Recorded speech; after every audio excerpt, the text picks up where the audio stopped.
another episode of the Ringside Rundown podcast.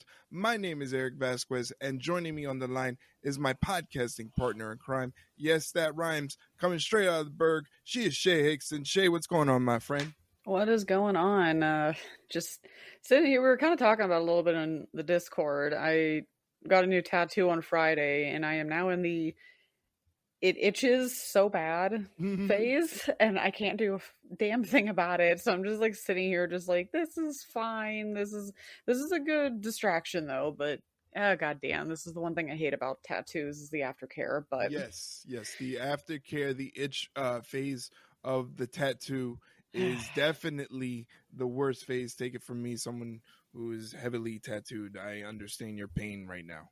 Yes, this is tattoo 11. You know, you think you get used to it, but I don't think you ever really get used to it. Yeah, you never really, especially when you start getting into those dangerous spots where it hurts a little bit more. You know, you never get used to it. For example, I have my chest covered up, and it's easily the worst pain I've ever felt in my entire life. Yeah, that would be painful. I feel like I can't say like the most painful tattoo in general is probably my inner wrist, and then painful tattoo part was like on the side of the elbow on my one, and I'm like, yeah, that one's dicey. Yeah, that one's a little ugh, but well, beauty is pain, I guess, and it's totally worth it after a while. But those first few days after, it's just like, why do I do this to myself over and over again? But well, ladies and gentlemen, contrary to what you're listening to, this is not a podcast about tattooing. This is actually a podcast about professional wrestling. Shay and I discuss what's going on in the world of professional wrestling. Usually we answer your questions, but this weekend is a very important weekend in the world of professional wrestling, as it is All In week. It is the second annual All In from London and Wembley Stadium. It's a big show. I'm pretty sure all of the matches have not been announced. They're gearing up for it. Obviously, it's Tuesday evening when you're listening to this. This is Wednesday. We're gonna not try to speed through everything, but we're having some technical difficulties, so we had to use a different platform. So we don't know if we're on a time crunch or anything like that. So if we speed through anything, we apologize. But pay attention to the end of the show, because I will just be discussing a contest that we're running, where you'll be able to watch All In with us for free without any need to pay $50. So pay attention to the end of the episode, and you'll get all the details about how you can get a chance to watch All In for free. Yeah, it's gonna be a fun one. Yeah, it should be a good time. They're expecting over 50,000 people in Wembley for the event. You know, the UK contingent of wrestling fans always seem to show up and always seem to go crazy for the event. So I'm really looking forward to it. I know we have a lot of people in our little community that are looking forward to it as well. So why don't we get into it? We're going to skip over the pre-show matches. There's a tag match between Willow Nightingale teaming up with the Stone Pitbull Tomohiro Ishii to take on Chris Statlander and Stokely Hathaway. That's going to be entertaining. You definitely don't want to miss that, so make sure you tune into the pre-show. That's going to be bright and early. I believe they're starting, I want to say maybe 11, maybe 12, the latest on the pre-show. It's gonna be so weird. It's just I hate the afternoon payper-views, but it's gonna be what it's gonna be. But just for my 2 cents, just to get it on the record, I think Stat and Stokely are gonna win somehow. Don't ask me how, because I feel like since whatever team gets to pick the stipulation for Stat and Willow it all out, I feel like it would kind of make more sense to have the bad guys win. So right. And also, I just want Stat to win. So I think they're gonna do the funny thing and have Stokely take the pin for the win for the team. So again, that should be very entertaining. There's also going to be a casino battle royal, a casino gauntlet match rather, for the guaranteed world title shot. The way they have it is, I believe, 21 entrants, and they come out in sets of 5, and then one wild card or joker, which is supposed to be a big surprise, is who enters to make it an even 21. So that'll be on the pre-show, but we're here to talk about the main show. All right, there's a lot of matches on the main show already, and I'm pretty sure Being that you're listening to this on a Wednesday, there are more matches announced via Dynamite that's going to happen tonight. Is the last Dynamite before All In, so you know they're going to go all out, no pun intended. Well, Let's start it off with a London ladder match for the AEW World Trios Championship. The Bang Bang Gang would look to get their titles back against the House of Black and the champions, the Patriarchy, Christian Cage, Nick Wayne, and Killswitch. no, Shayna Wayne. Shayna Wayne. Mother Wayne is the one that holds the title for Killswitch. Unfortunately, I don't think Killswitch wants it that way, but he doesn't have the prehistoric stones to step up for himself and voice his displeasure not being able to hold a championship that he earned.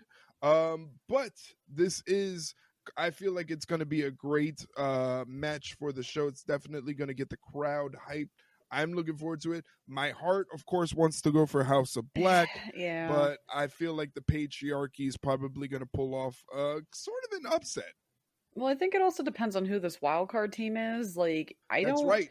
I'll be completely honest. When they announced that last week, I'm just like, what's the point? Because the whole story has been between the Patriarchy, the Bang Bang Gang, and the House of Black. Right. So why would you all of a sudden throw a fourth team in there for literally no reason other than just because? Yeah, that's definitely a good point. I think there's no need for there to be any sort of surprise with this. Again, for some reason, I was thinking this was going to be a triple threat, but you're right. There is a mystery team that will be involved. I guess they're going to announce it on Dynamite. So if you're listening to this before the show happens, 8 o'clock on TBS, pay attention and make sure you tune into Dynamite, and maybe they'll announce the mystery team. But again, why do that when you can just put the team in there and leave out the mystery for more important things? Just leave it alone. But unfortunately, I'm in agreement with you. I always want the House of Black to win literally everything. But then again,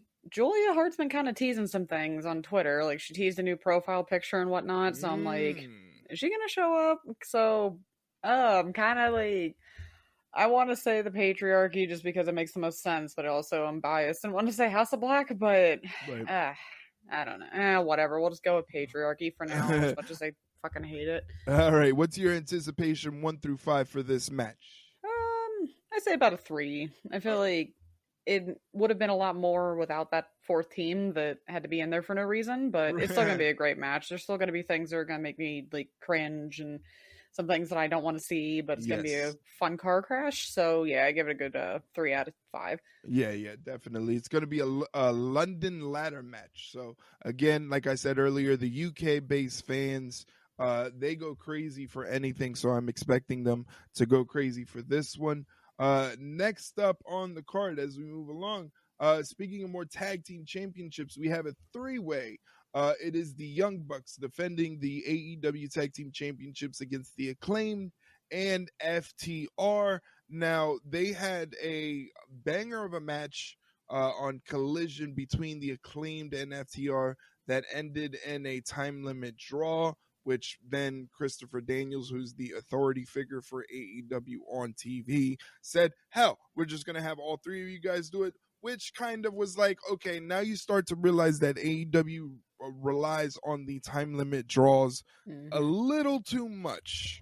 You know? They kind of fall into that trap of, oh, well, these two are really good teams, and we'll just find out. It's like kind of, I think, what Jack had like brought up last week. It's almost just like a habit of just, okay, well, these two are vying for the same title, and somehow they don't get a chance. Now we got to put both of them in there, and it's just like, okay, I could have saw that coming a mile away. Like, I'll just be honest, I'm not too excited about this match. Is it going to be good? Yes, but the whole Young Bucks not being around just kind of like destroyed any interest in this whole like elite thing.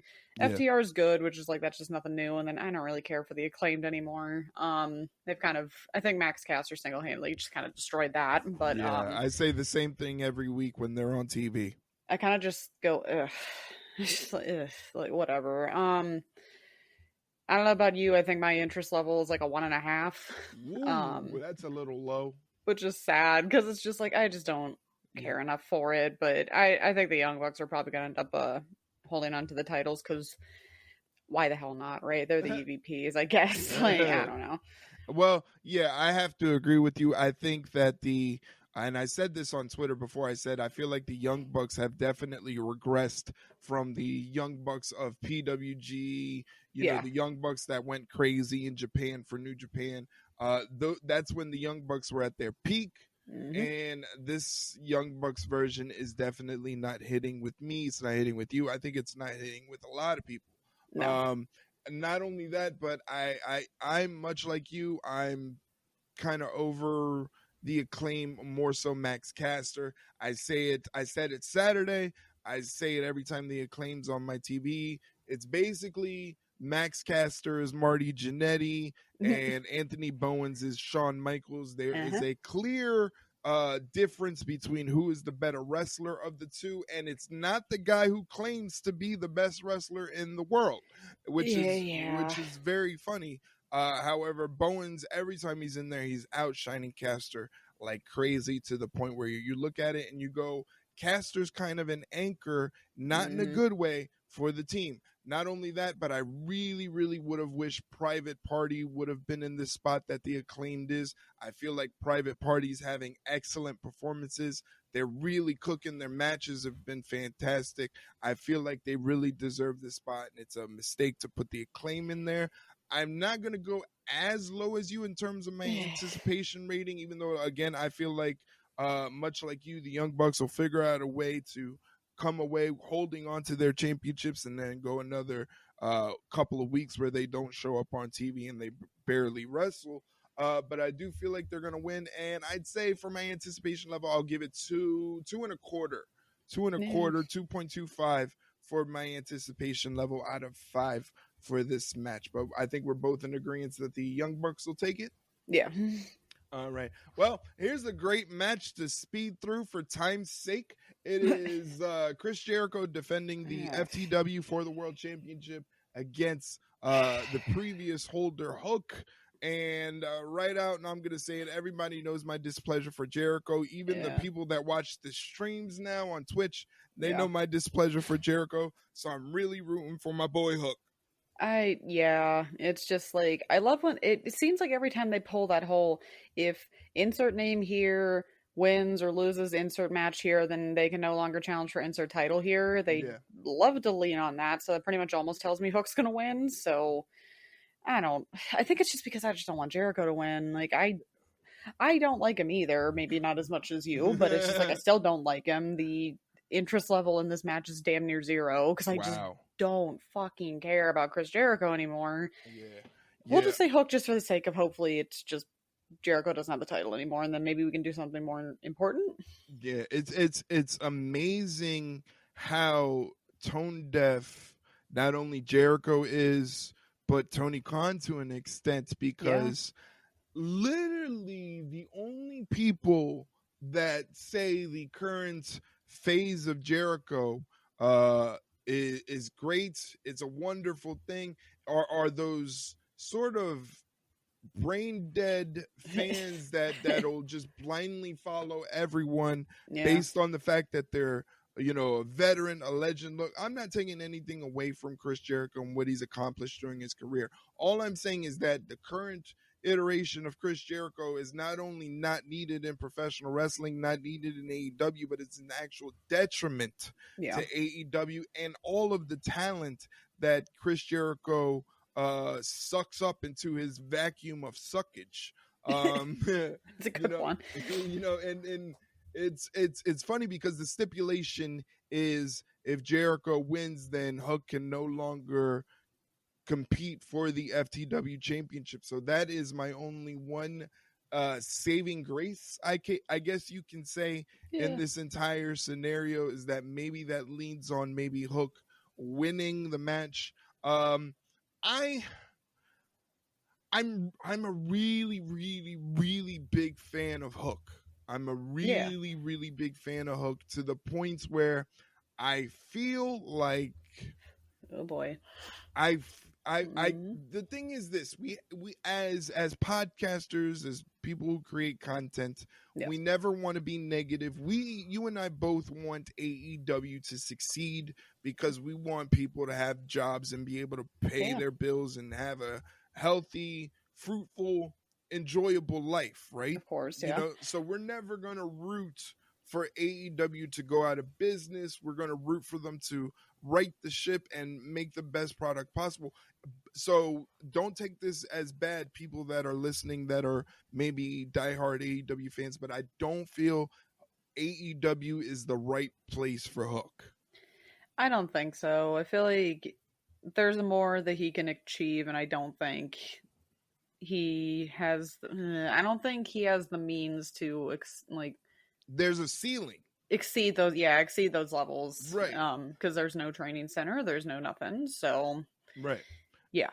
And the thing is, like, it's one of those things that like people can look at and go, because like obviously if he was to jump ship and go to WWE or even NXT, he'll kill it in NXT, go to the main roster. Once he goes to the main roster, he's gonna go from wrestling in front of 2,500 people to 12,000 people a week, Monday on Raw, Friday on SmackDown, whatever, and then the pay-per-views. So he's going to get that experience that you should get as a pro wrestler that AEW cannot provide, because again, like you said, there's no training, there's no solidified training. They don't have a house show schedule, so it's not like he can get reps in the ring. And not only that, as soon as he hits WWE soil, again, whether it's NXT or straight to the main roster, this kid's going to take off. Oh, yeah. He's like, going to... Not even close. Yeah, he's got all the intangibles to be an absolute, not only superstar, but a mega superstar, like backup the Brinks truck with unlimited amounts of funding. He's young, he's fit, he's put together. He's got this look to him that the girls would go crazy over, and the guys would be like, "That's a badass dude that I wish I could be like." So as soon as he jumps ship, he's going to be a megastar, and it's only that I want him to get the most success out of his career. It's no hate towards AEW. Again, I just feel like AEW is not a good place for him. Much like it's the same vice versa for WWE. You look at someone like Pac. WWE is not a good fit for the bastard Pac at this iteration of his career. It happens on both sides of the company. Again, so my heart wants to see Hook win. I'm actually going to go with Hook to win because of the stipulation that if he loses, he can no longer challenge for the FTW championship. So we don't want that to happen. I'll say Hook, and my interest in this match is I'll give it a 2.5. You're doing a lot better than I am. I'll give it 1.5, but I'll still say Hook wins, hopefully. Yeah. Well, I trust your judgment, though. That's debatable, but it depends on what we're talking about. But I trust your judgment. But we'll move on to the next match. This one's going to be very interesting. It's going to be a lot of fun. I think this might be the sleeper match. This is the match that people are going to talk about the most. It's going to be a coffin match for the TNT Championship between Darby Allin and Jack Perry, who's the TNT champion. He has redesigned the belt to his the way he likes it. It's pretty cool. I like the original design for the TNT title, but I've come around to the Jack Perry version, being that he reconstructed it himself. Yeah. He didn't have it sent off. He redid it himself. I'm looking forward to this match, and I honestly think this match is going to steal the show. We already know that Darby Allin is a crazy son of a bitch that is willing to die inside of a wrestling ring. Literally. Yeah, this is not hyperbole. This is not exaggeration. This man is looking to die inside of a wrestling ring. And see, the thing is, I feel like Jack Perry is just as crazy, but he's more of a reserve. Darby Allin, he just sees the moment and he goes for it. Whereas Jack Perry is more calculated, he's more methodical, and he's a little bit more psychotic in the sense that where Darby Allin uses his body as a weapon to hurt other people, Jack Perry just likes to hurt other people. He just likes pain. Yeah, he just likes pain. He likes inflicting pain. And ever since he developed this scapegoat character, To me, he's just a little out of whack. Yeah, You know, just a little bit. yeah, he gives me like a calmer Brian Pillman Ooh, vibe. Like ooh, Brian Pillman was out there and yeah, he was animated, but he was also methodical. He was always thinking. He was a very smart individual. I feel like Jack Perry's unhinged in that sense where he's methodical. He's almost like a ticking time bomb, like Brian Pillman was. So I've turned the corner on the scapegoat idea. yeah. I Um, mean, it takes a special kind of psychotic to put a blood splatter on your own title. yeah, So yeah, exactly. And for those that don't know, again, this is a coffin match, which is similar to a casket match. To win the match, you have to incapacitate your opponents and put them in a casket and shut the door. And once again, this is for the TNT Championship, which is one of those titles that are for like the workhorses, the up and comers, right before they feel like they're main event worthy, or at least that's like how I like to interpret it. yeah, Again, AEW kind of does things on the fly, so you really don't know what their mode of operation is. But that's the way I like to look at the TNT Championship. I feel like Jack Perry might retain this one.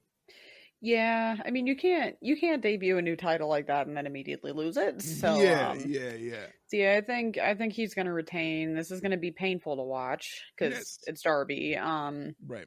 I think I'll give this like a 3.5 because I feel like it's gonna something insane is gonna happen. Maybe Right. multiple insane things are gonna happen because it's Right. Darby. He's gonna be Yeah. willing to. Maybe they'll light each other on fire. Who knows? Yeah. Like I mean, again, they've one half has already done that. He tried to do that again a second time while having Jack Perry handcuffed. Might as well go through with it for the third time, complete the whole deal, and just light him in fire completely. or now Darby gets lit on fire. Or yeah, maybe you're right. He could do it, but Yeah. Either way, Jack Perry's winning. I think. Yeah, I'm looking forward to this match because I know that I'm going to be spending a lot of time watching it with people who don't regularly watch AEW. They watch These either poor people. yeah, either they watch primarily WWE or we actually have a lot of people in our community that don't watch wrestling at all. They just like to support what you and I do, and they Yeah. like to hang out and have fun. And we're actually turning into sort of casual new wrestling fans. The thing is, this match I'm excited for because they're going to see some crazy shit that they're not expecting.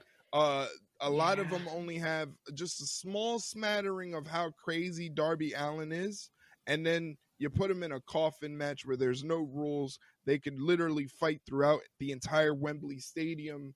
It's going to be very interesting to see, and I feel like our new and casual fans are going to have as much fun as the hardcore fans with this one are. So I'm going to go with a 4 on the Okay. anticipation scale. All right. I would.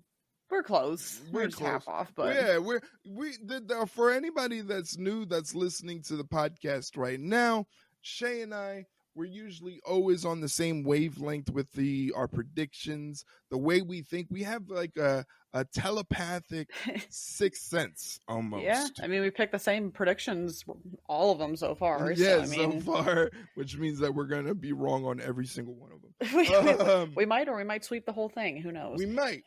If we sweep the whole thing, then I'm buying a lottery ticket. Hey, might as well. I might too. Just in case. Yeah, right. Then everybody gets to watch All In for free. I don't the whole Discord, free pay-per-views for everyone. The whole thing. All right, so I'm gonna switch the order of what I have listed here just for funsies. All right, Okay. all right. First up, we're gonna go with the AEW Women's World Championship. Timeless Toni Storm will be taking on her former protege, the Glamour Mariah May, who turned her back on her at the most shocking time, right when Mariah hit her apex, her jump off to her career that Toni really helped her get to. She turns her back and brutally attacks Toni, beating her with her own shoe.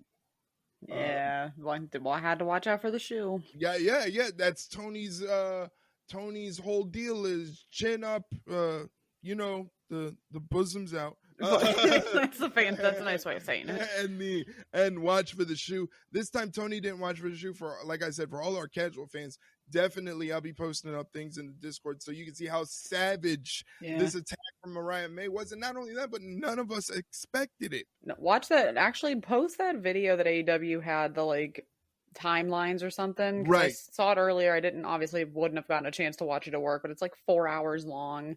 Oh, nice. That goes through the whole saga of the Tony and Mariah, probably from like the very beginning up until now. It's like, wow. I really want to watch that, but I cannot do that uninterrupted at work because that is work, unfortunately. But maybe I'll get to watch it tomorrow, but who knows. But yeah, I'm just gonna say this flat out. This is the match I'm most looking forward to out of all of these. It's not even close. Like, if I could add extra numbers onto the like intensity, like what I'm looking forward to scale, I'd probably say it's a 10 out of 5. Wow. Like, I am so fucking ready for this match because they have done such a great job week in and week out of these little videos, these movies, these promos. This is like one of the very few things that are like captivating AEW audiences right now. And it's like, props to RJ City because I feel like he's been getting some his flowers lately, as he should, because he is doing such a good job writing the story or working with Tony Khan to write the story. Right. He gets all the old references. He gets just the psychology of this whole thing. And it's just like, it could not have been any more perfect. And I love the fact that we've only seen these two actually maybe touch twice. Right. I think leading up to this. Right. Which is good because I think that kind of goes away from the usual, like, oh, well, you can't get those two away from each other. They're always trying to, like, throw hands. And it's like, maybe sometimes less is more, because then the more they're not doing it leading up to this match, the more you're like, oh, I can't wait to see these two, like, actually get their hands on each other, because it's going to be intense. I even messaged my mom today. I sent her, like, I think it was on Instagram. I think I'll send it to you. It was like someone made, like, a hype up video for it. And it was like I was ready to punch like through a brick wall watching it. And I sent it to her and I said, one of these two, if not both, have to bleed. Like, one of them's got to start bleeding. Like, it's going to be like I said, I just cannot wait for this match. This is, like, again, a 10 out of 5 on the, like, anticipation scale for me. And I'm going to say it. And it's not just because I'm biased, but I think I think Mariah's going to win it. Wow. I think the glamour's going to do it. I think you might be right on that. And here's the cool thing about this is that any sort of home country biasness, because Tony is from I believe she was born in Australia, but she is British, correct?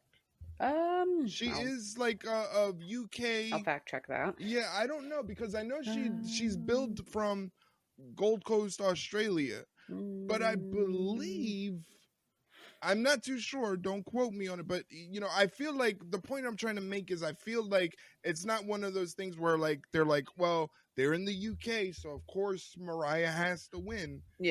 So she was born and grew up in Gold Coast, and then when she was 18 moved to England to train. Okay, so she's been sort of a transplant there as a wrestler in training. So still, it's the same thing kind of applies, is that there's no real sort of like a biasness or like a one-sidedness as to who wins based on geographical location, basically. So I feel like that's an interesting point to look at. And also, like you said, it just feels like Mariah can do no wrong in terms of what she's doing in the ring. Yeah, not in my eyes anyway.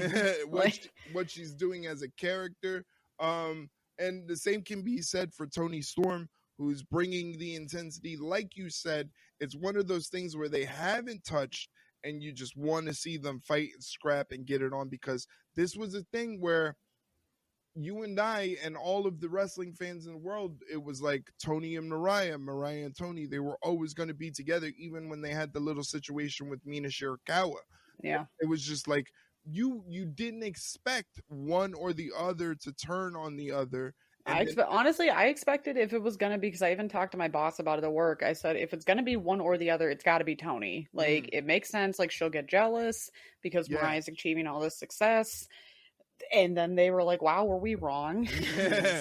I'm glad it was though, because I'd like to say that I was genuinely surprised Right. by that whole turning. But And it's yeah, like you said, it's to the credit of RJ City, and I feel like they, and when I say they, I say the people that are important in AEW. I think they should take a look at RJ City's work with this and start implementing him in other places and other storylines for yeah, AEW, because he is a creative genius. This Tony Mariah's story is straight out of a Turner Classic movie. yeah, He is a movie buff, and that's the thing, is that as a wrestling company on TV, you can't just rely on the wrestling. You have to hook people in with a little bit of drama.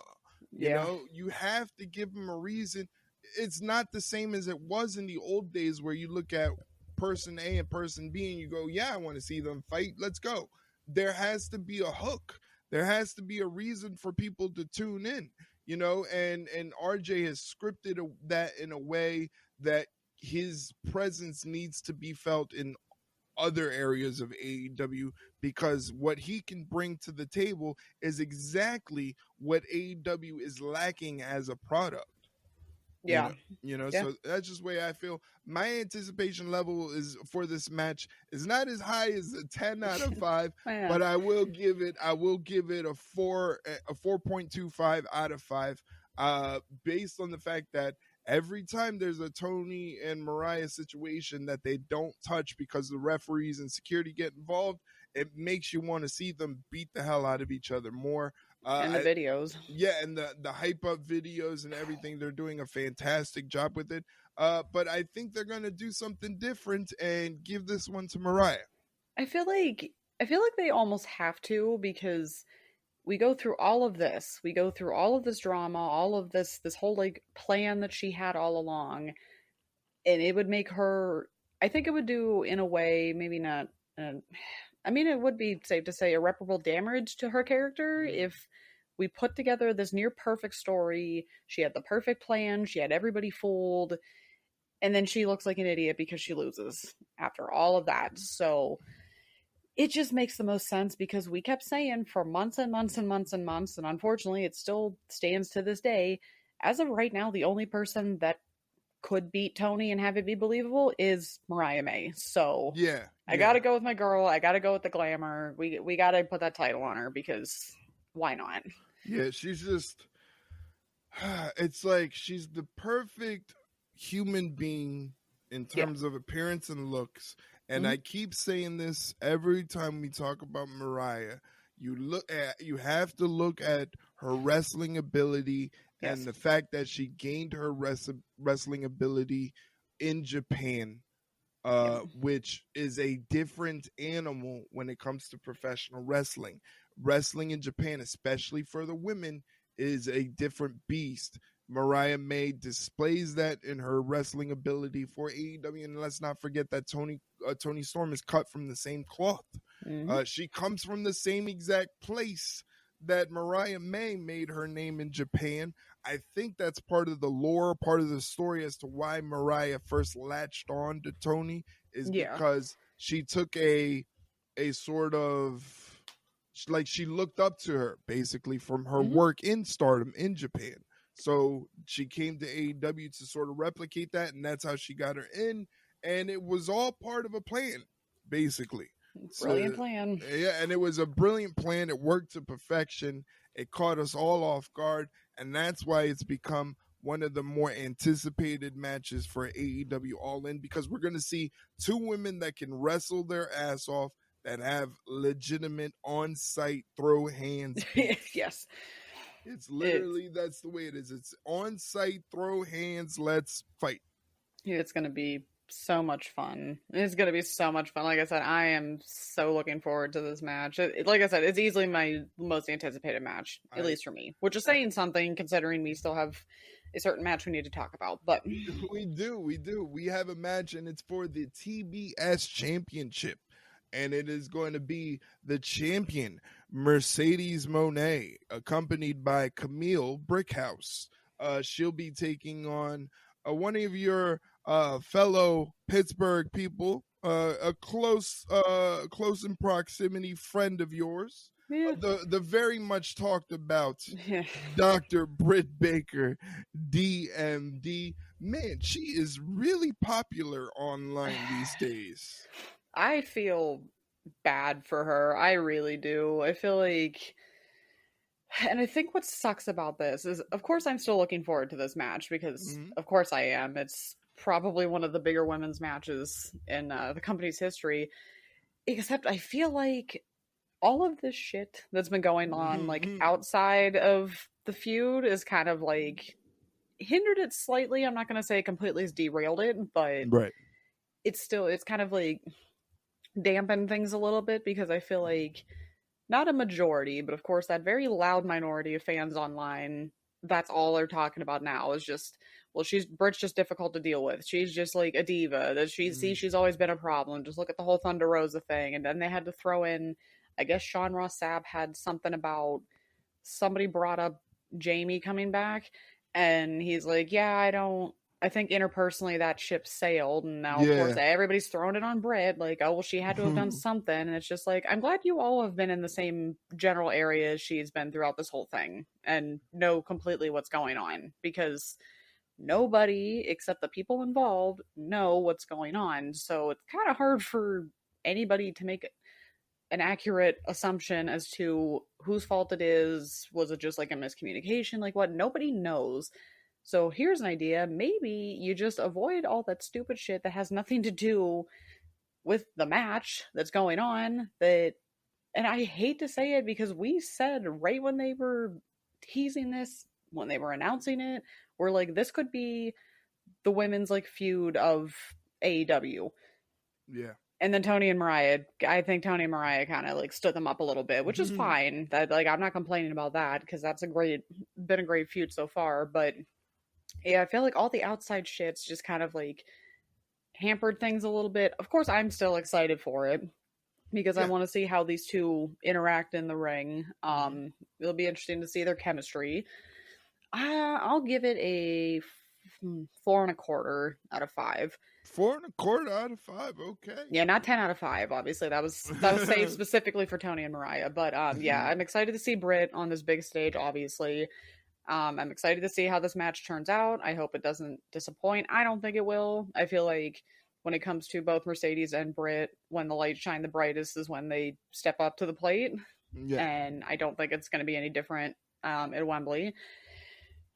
And as much as this is going to hurt me to say it, Britt's not winning. I think Mercedes is gonna, because, like I said last week, I feel like I pretty much just laid out the perfect path for Britt winning this title, which is in Pittsburgh, which is 50% biased, yes, but also 50% if you think about it, it does make some sense. Yeah. But yeah, it definitely does. But it also kind of hinges on if Jamie Hayter shows up, and if that's like a real question we need to answer. I genuinely don't know. I don't know if she's gonna show up, at least at Wembley.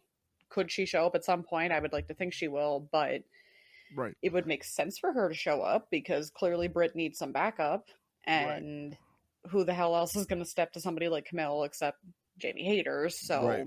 And for those of you that are unfamiliar with the happenings of AEW that still listen to the show, Jamie Hayter was once she was the sidekick of Britt. Yeah, she was the muscle basically for Britt Baker as her bodyguard sidekick.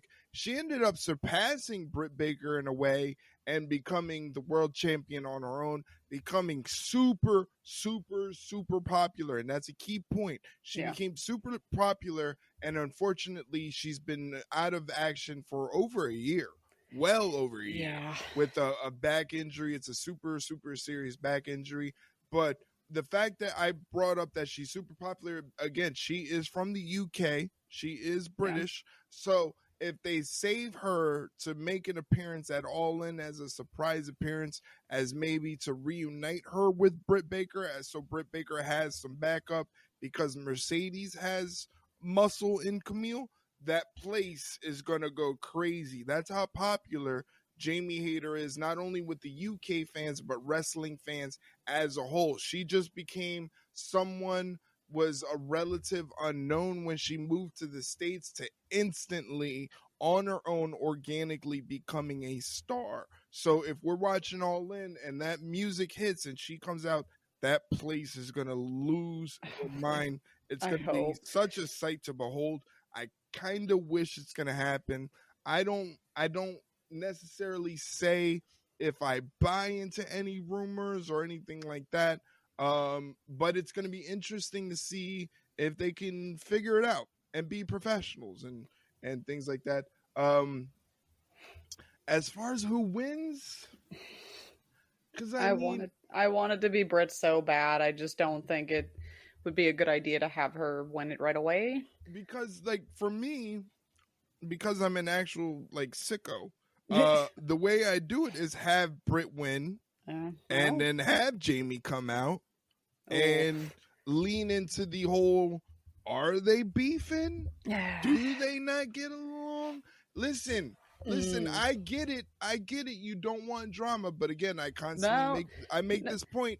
Jerry Jarrett always said personal issues draw money. We're trying to make money here. But no, all right. So for anybody who didn't listen last week, I'll kind of run down real quick how I think it's going to happen, except I'm going to like kind of steal from you a little bit and add some things to it now. Okay. So obviously Mercedes uses Camille somehow at All In, screws Britt over, still keeps the title. Jamie shows up, hopefully, to even the odds. Then you have a tag match at All Out, because you have to remember that's still a thing. So you do that. You have Britt pin Mercedes in that match. Before we even get into, actually, let's back up. Before we even get to All Out, before that tag match is even official or whatever, Mercedes pulls the whole, all right, you lost, back of the line. I don't want anything to do with you anymore. Like, get out of here. They have the tag match. Britt pins her. Britt has a legitimate beef. Be like, look, I pinned you. I deserve another shot. And Mercedes just continues to duck her. I want nothing to do with you. Nope, you already lost. You're a loser. Get out of my sight, whatever. Inevitably, somehow, some way, we get the TBS title match at Pittsburgh 5-year anniversary of Dynamite. Britt's hometown. Britt wins it.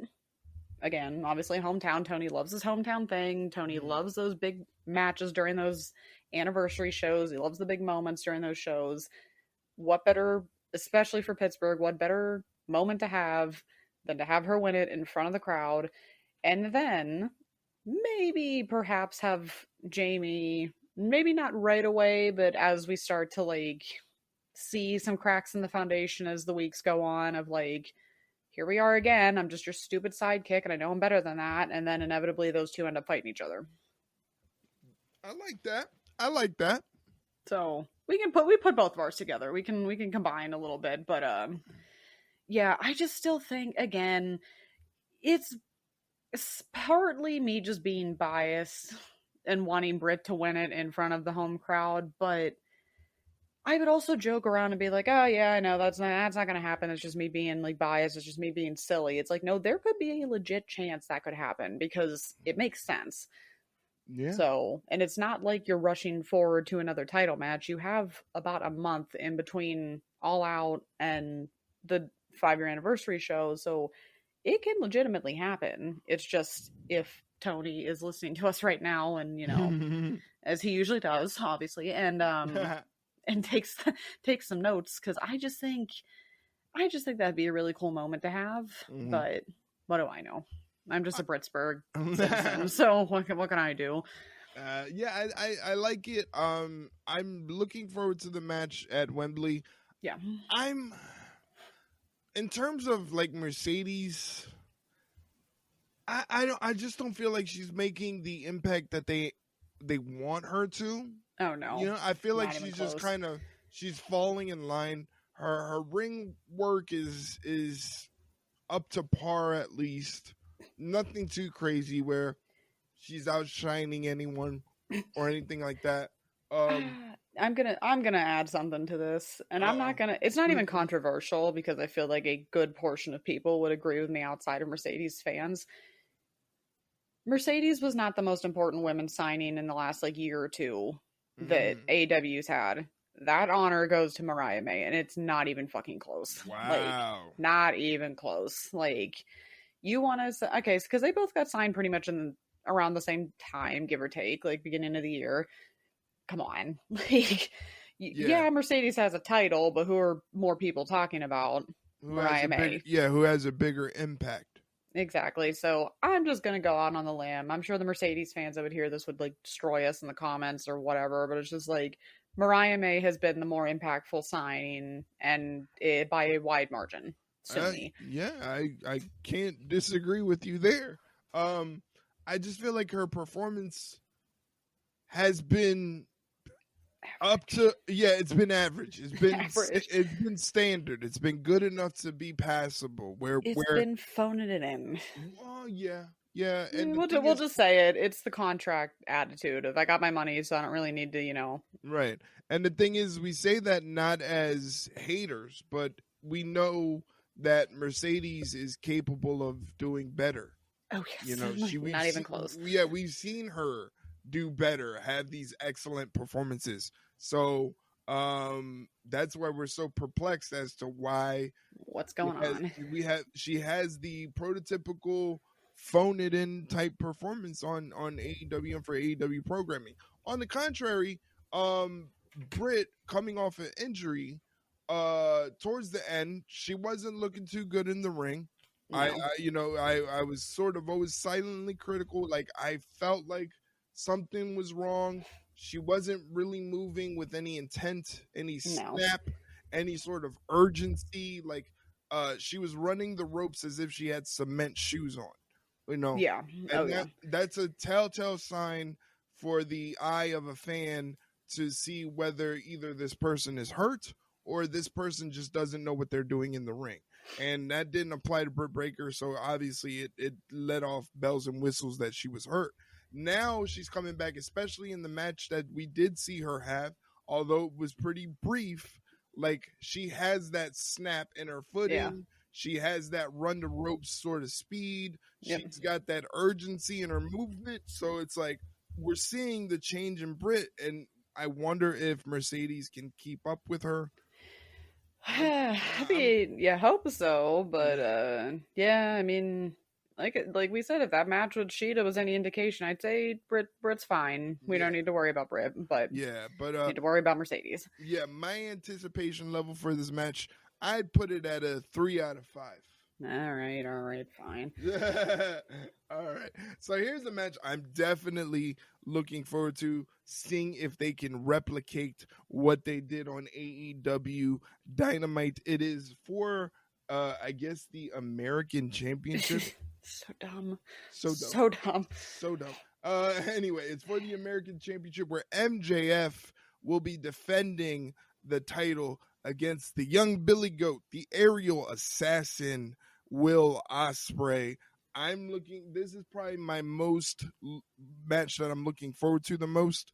It has a hint of that real life sort of, even if it's scripted, it has that real life sort of animosity where MJF is running down Will Ospreay's family, talking about his deceased grandmother, stuff that really, pulls at you to the point where as a fan, I'm watching it and going, if Will Ospreay doesn't hidden blade this fucker's face off, like I might have a problem with Will Ospreay. Like I want Will Ospreay to destroy this dude because he keeps running his mouth with little to no consequence. I'm looking because again, the match that they had on Dynamite, 3 weeks ago, maybe a month ago, was just phenomenal. Even if I would have changed it and not had at that close of a finish towards the end of the time limit, I would have did things a little differently. As far as the work, I thought the work was brilliant. It was edge of your seat. You couldn't take your eyes off of the screen type stuff. So I know that they can replicate that in Wembley at All In. This is not going to be a situation like before. Remember last year they had MJF and Adam Cole in a tag team match, and then they were fighting each other at the end of the night. It was a roll up mess, and the match was shit. I don't expect that to be the case for this match. So in terms of a anticipation level, I'm gonna go pretty high and go 4.5 out of 5. All right. I'll go. I'll go 4. We're pretty much on the same wavelength. Yeah, this is gonna be a good one. Like you could have said it better, or I couldn't have said it better than you did. If they can even replicate a fraction of what they did on TV, though, it'll be fine. It'll erase the stink of last year's main event that ended on a roll up of all things. Yeah. As far as who wins, though, you know what? Screw it. Osprey's gonna get that title back. There you go. And just ignore the stupidity that is the American Championship bullshit. I don't even know why it's a thing, but no, we're not doing this. We're right in the wrong. No. Yeah, it's just for you and I. You know, this probably will rattle some cages, ruffle some feathers, but like the whole rah America over the foreigner, the international person, it just never vibed with me. Like, no, it's kind of a little too on the nose, and I don't like it. Yeah, on the nose for a particular sort of thing stance. Ideology that happens in America.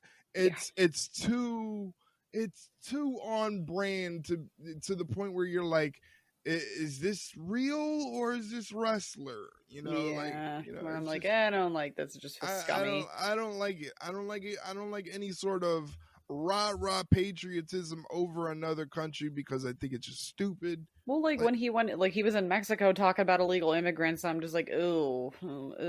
Like, please, no. It's low hanging, uncreative heel bullshit. As usual. Yeah, so it's nothing new. Yeah, it's just not for me. Again, for me, it was as soon as MJF said that shit about Will Ospreay's grandmother that I was like, man, like if Will Ospreay doesn't take this dude out, clean out, there's gonna be a problem. Because I know if someone said that about my grandmother on site, you're gonna have to. I would gladly catch a charge, no problem. I'll go to jail. It's fine. Yeah, I'll do a quick, 3 hots and a cot. I don't care. Yeah. So like, Ospreay just got to come with that fury, that fire, that intensity. It's interesting that they're adding a little bit of lore from the Tiger Driver. I feel like maybe he should break it out and use it, Yeah, why? I mean, if it's going to be on anybody, it will be on him. Right. We did actually I posted that little 1-minute clip of, sort of the lore of the Tiger Driver and why Will Ospreay doesn't want to use it. But again, I think that it's important that when you bring in somebody's family, as we're going to see with the next match involved, when you bring in somebody's family and you degrade people that are no longer they're able to defend themselves, that's a whole nother ball game. So again, I'm going with Will Ospreay to take that title from MJF, and my anticipation level for this match is a 4.5. I give it a 4. Yeah, I'm excited for this one, and I agree. Ospreay is going to hopefully mop the floor with him. There you go, and that brings us to our main event of the evening. This is a huge pay-per-view card, and I doubt that this is the only matches that we're going to see. That would be out of character for AEW and their pay-per-views. Like I explained to our people in our community, AEW is known for packing a lot of matches into their pay-per-views, so we're going to be having a lot of fun. But this is I said the MJF Will Ospreay match is probably my most anticipated, but this one's like right there. 1A, 1B. Yeah, like not even like a 1. It's like 1A and 1AA. Yeah.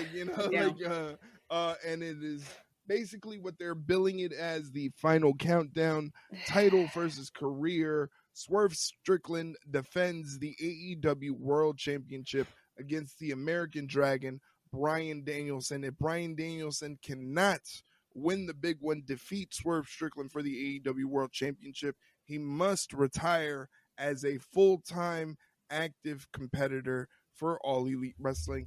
And that for me is kind of a telltale sign, as like, here's the thing. It's a telltale sign saying that most likely Swerve is going to retain and Bryan's going to retire. However, it's maybe it's too bit of an obvious telltale sign. Like, you know what I find hilarious about that and very interesting is I thought the exact opposite. really? I literally was just like, oh, here we fucking go. They're telegraphing that he's gonna beat him because this is my only chance. This is all I've got. But it's just like, I'll give him this. Right when this whole match was a thing, and then the more I was thinking about it, I'm like, this is gonna be some shit. They're gonna have Swerve lose just to give him his big moment that he never had, whatever. And then inevitably, he's going to need that neck surgery that he said he's going to need sooner rather than later. He's going to relinquish the title. We're going to have another stupid tournament to crown another title. Like, I had it in my head. I'm like, I'm so fucking over this. Like, this is ridiculous. We don't always need every big moment to happen. And you also kind of booked yourselves into a corner to do it. Like, you could have had this happen years ago and you chose not to. So whatever. I just also don't want Swerve to lose. I feel like he's still got a couple more, matches in him. But the way they're having Danielson talk on these like interviews and whatever, it's almost just like, do you genuinely mean this or are you just lying? Because he is a good liar, as we've known. I did like that. I did like the interview he did where he's like, oh yeah, I'm going to have my family and my daughter doesn't want me to get beat up, but she wants me to lose so he can come home and be dad. And I love that Swerve's like, I got you, Birdie. Don't worry about it. I'm like, that's why I love Swerve. Swerve's for the kids. But it's just like, I don't. In a perfect world, again, for the people that didn't hear me talking about this last week, I feel like the obvious choice, at least to me, is give Danielson his big moment, whatever, and the telegraph of the century that he's going to win this title. I think it would be a little more. I think it would be a little more interesting if Hangman somehow gets involved and costs him. Except that's going to be kind of like the whole problem of like, are you really going to have him do that on like a retirement match? However, the bigger match is Swerve and Hangman. No offense to Danielson, but it's Swerve and Hangman for the title. And I've said it 5,000 times, and I'll say it 5,001. It's a little more compelling to me to have Hangman come out and be like, I can't go any lower than you can, and I can't stoop to your level because nothing phases you. The only thing I know I can do to hurt you is to take away the thing that means the most to you, and that's the title. So why the hell would you throw all of that away just for a feel-good moment that's going to mean nothing in literally, 2 months, maybe, if we're lucky? Like, I'm trying to talk the universe into just having Swerve keep this title because it's just like, it just makes more sense in the long run. But the problem is AEW is not known for thinking too far like into the future. Just look at when Jericho won the title originally, which a lot of people were like, why did we do that? So it's just like, sometimes Tony is not good at seeing past the trees. Right. So it's like, I'd like to think that he would think this is a better option in the long run, but I don't know. I just have a feeling he's not going to be able to help himself, but yeah. Screw it. I'm just going to say Swerve. I don't fucking care. That's the one that I'm going to get wrong. So be it. Swerve is keeping that title. If I have to go out there and have him retain it, like help him do it myself. Swerve, I want him to fucking keep that title. Well, let's go with the way you mapped it out with Hangman getting involved, and I'll add to it. What I'd like to see is the next pay-per-view. How about we have that Hangman Swerve match and have Bryan Danielson as a special guest referee? That could work. Because it keeps Bryan in the story. He doesn't have to get out of the ring, but he can still lend some sort of psychological angle to the story, like he hates both of them, right? Not necessarily that he hates both of them, because that's too on the nose for like a Seth Rollins, CM Punk, Drew McIntyre situation. But he can be conflicted, because if they do the match at Wembley, in a sense that Bryan was almost there, like he almost had Swerve, and it could be either he didn't get the win, or because of Hangman. But it doesn't matter. He was almost there. So, like, he has to watch Swerve continue to compete holding this title, knowing that he almost had him beat. Not only that, but if Swerve is to beat Hangman, Danielson has to be the one to count to 3. Yeah. And then the hatred side of it can be strictly towards Hangman for simply not only stealing the opportunity for Danielson to be world champion in AEW, but effectively ending his career without Danielson having any say in it, you know? So Yeah. it adds that drama to a secondary match that happens between Hangman and Swerve, and then it keeps Danielson as an element who is great at adding the psychology of everything. You know, and again, AEW, a company that is starved for dramatic, relatable storytelling, this again using Bryan Danielson in this manner, who only said he's retiring from in-ring competition on a regular basis. He Yeah. didn't say he was walking away completely. He didn't say he's just not going to be regularly on TV, regularly competing in the ring, competing for a title or anything like that. There is always a possibility they may want to bring him for a special match. I believe that was the language that they were using when this whole, okay, I got to go on my last year of active in-ring competition. Yeah. That he didn't want to fully commit to 100% retiring. He wanted to leave the door open to do special appearances. And he didn't just say AEW. He did say wherever, like if they could come up with something for him in the other place. But that's neither here or there. Again, here's the thing. Like, Brian is a very good liar. He's a very good wrestler liar, which is a whole different breed of a liar in itself. Mm-hmm. He's the top tier creme de la creme when it comes to professional wrestlers who are good liars. So he's doing this whole thing where he's doing these press tours promoting All In, and he's telling people, you know, this is my last hurrah. My kids really want me to do this. You know, I need neck surgery by the end of the. Why would a man competing for a world championship go on the radio and say, hey, I need neck surgery, but I'm still going to compete to be the world champion of this company? You know? Yeah. Like, it's just too much. Like, it's too much. Like, it almost feel like a smoke signal. Like, Yeah. they're putting that up in front of us to distract us from seeing something else happening. So in terms of who's gonna win, I gotta go 75% Swerve, but a good portion, 25%, maybe Danielson pulls this off to kind of be like, haha, we were unpredictable. You wanted this to happen, but we made this happen. But that in itself lies a whole nother issue, because AEW has a tendency to do things in the sense that they throw things at a wall, see what shit sticks, and then go from there. Whereas the reason WWE is on such a hot streak is because a lot of their stuff is planned out 3-4 months in advance. Yeah. So they could pivot. I gotta go 4.5 on the anticipation scale for this match. Mm-hmm.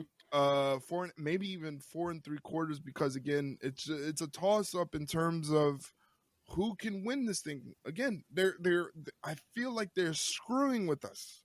And honestly, it is just so fascinating to me that you and I are seeing it a completely different way than I think a majority of the fans are seeing it, because I think a majority of the fans, at least online from what I've seen, are being like, oh, this is just so blatantly obvious that Danielson's winning the title. I mean, that's why they're doing all of this stuff. Right. And we're just like, okay, well, I hope that's not the case. I want Swerve to hold on to the title. Like, I don't know. I mean, I'll at least give him props for, like, I have genuinely no idea who's going to win this match. That's true. It keeps you on the edge of your seat.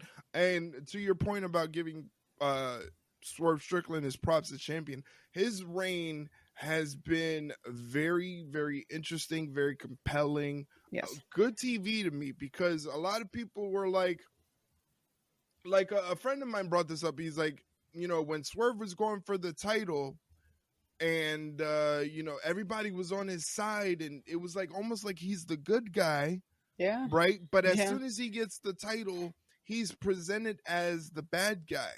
And I can see why people think that, but to me, Swerve's not necessarily a bad guy where he's willing to do chicken shit things Yeah. or take the easy way out like a bad guy will do.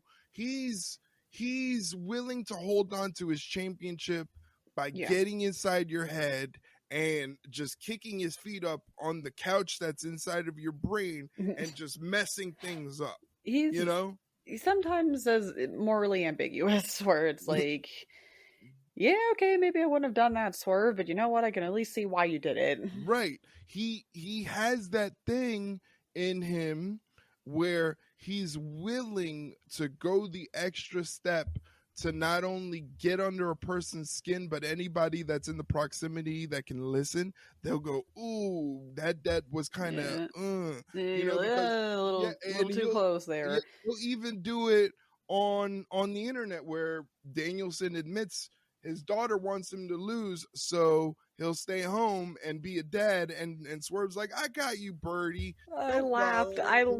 I'm just like, it's so fucking ballsy to say, but I love it. But and that's another thing too. His family is going to be in attendance for his what could be his final match, and yes, that's a nice, lovely thing. But you got to take into account. I think Birdie's like 7. His son's younger, and it makes me think of that time during the Beyond the Mat documentary where they showed that I Quit match between The Rock and Mankind. And The Rock is just repeatedly over and over and over and over again bashing Mankind's skull in with a chair, and his little children are literally right there, not even just in the front row, but like he's up against the barricade getting his head bashed in with this chair in front of his crying daughter. Yeah. And I feel like Brian is that much of a sicko that he would want that visual. The kids. Yeah. And I literally said that in Discord. I'm like, this guy's literally going to give his children generational trauma, and for the sake of this wrestling thing, Tony Khan's probably going to splurge for the final countdown entrance theme, to pop the marks and make it seem like he's doing such a great job, because those are the ones buying tickets and buying the pay-per-views. But yeah, I think my anticipation level is like a 4.5 with this one. It's Bryan Danielson. He's on the Mount Rushmore of my professional wrestling favorites. Swerve is he's on another level right now, severely underrated in terms of the grand scope of the industry of professional wrestling and champions. He's vastly underrated, but that's because other champions are just, in terms of the product, the companies, it's on another level. Either way, All In should be good. 1 through 5, what's your anticipation level for the event as a whole? Let's give it a 4.25 out of 5. I like that. I'm definitely going with 4.25 out of 5. It's going to be a good show. I'm excited. What are your plans for the show? Most likely Mom and I will probably just be watching it in my apartment. We always just tend to order it off a Bleacher Report, as financially painful as that can be sometimes. But God. Yeah, we do it for the love of wrestling. So yeah, it's insane. Yeah. It's insane. I am going to take that financial burden off of two people. Just two. The way we're doing it is I'm holding a contest for 2 people to join our little community, our special section. It's a private section for you, myself, and the moderators that take care of the Discord when I'm not around and help make the streams on Twitch look as good as they've been looking. So it's going to be sort of a private screening, but we're opening it up for 2 people to join us to watch AEW All In from the pre-show to the end of the show. The whole thing is going to cost me $50, but if you're selected to join us, it is free. This is the only thing you have to do to enter the contest between Wednesday. Today is Wednesday when you're listening to the show.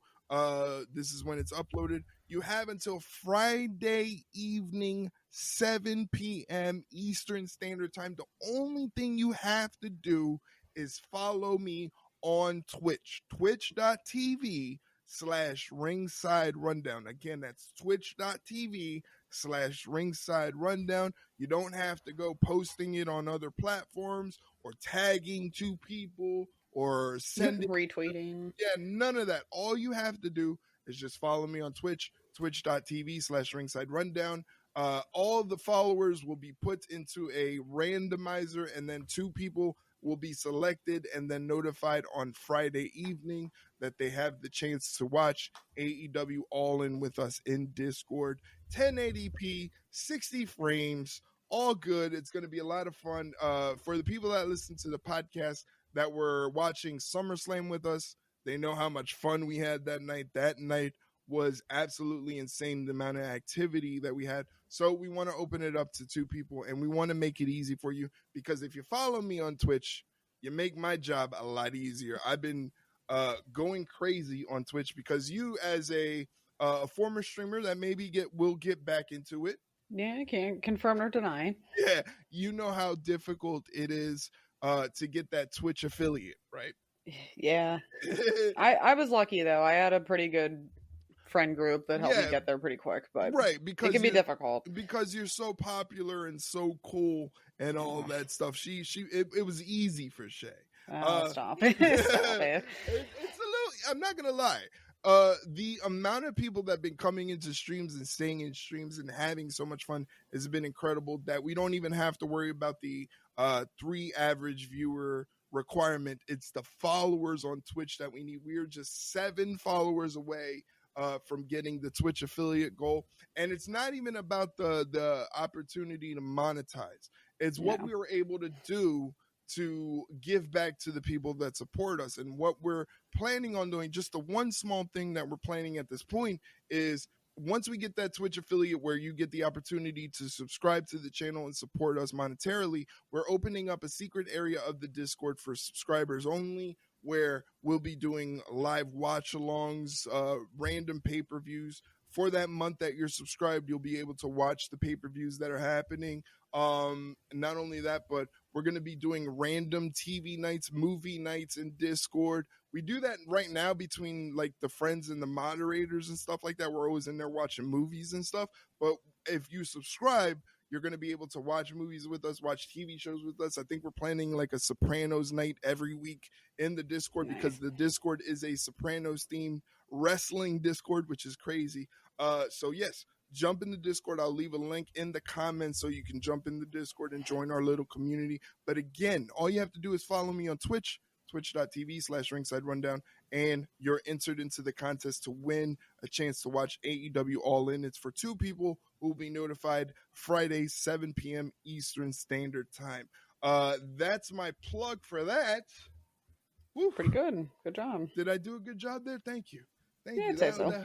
That took a lot of lung capacity. So he pulled an Excalibur there for a minute. Yeah. I don't know how he does it, but I'll try to get to the next particulars quite quickly. If you want to listen to this podcast, all of our old episodes, starting from the very first episode that dropped I was going to say January, but it was June 2021. That's how long we've been doing this, since June 2021. It's all there in our feed up until now. This present episode, it's available on all major platforms like Spotify, iHeartRadio, Amazon Music, Google Podcasts. Wherever you listen to podcasts, it's available. If you can't find it, just hit us up on social media and send us a DM. We will send you back a link to that platform, the show episode there for you on a silver platter. But the caveat is you have to give us back the silver platter, because we only have one and it's very expensive. One of one, like she said. So again, it's available on all major platforms. Hit us up on social media. You can find us on Twitter, Instagram, and Facebook at Ringside Rundown. This podcast is also available on YouTube, where you can get full episodes, highlights, and short form content.